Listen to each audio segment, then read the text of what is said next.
বিসমিল্লাহির রহমানির রহিম। আসসালামু আলাইকুম। আবারও চলে আসলাম নতুন একটা রেসিপি নিয়ে। আমি পেঁয়াজ মরিচটা ভালোভাবে ভেজে নিচ্ছি। এইবার সিমের বিচিটা অ্যাড করলাম। সিমের বিচিটাও ভালোভাবে ভেজে নেব। সিমের বিচি ভর্তা নাকি অনেক মজা, সেটা ভেবেই ভর্তা করতে গেলাম। ভর্তায় হলুদ, লবণ, সব মরিচ, রসুন যা যা লাগে সব দিয়ে ভালোভাবে ভেজে নেব। একটু লাল লাল করে ভেজে নিলেই ভর্তাটা সুন্দর লাগবে, খাইতেও ভালো লাগবে। ভর্তা ভাত তো সব দিক দিয়েই ভালো লাগে। আমার কমপ্লিট। এবার বাটাবাটি কাজে চলে আসলাম।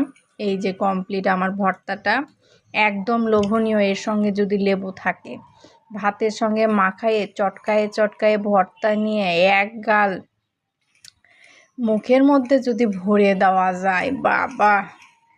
পাতিলের ভাত তো থাকবেই না, পাশের বাড়ির বাসা থেকেও ভাত নিয়ে এসে খাইতে খাইতে ভর্তাই শেষ হয়ে যাবে। একটা লোভনীয় খাবার। আল্লাহ হাফেজ।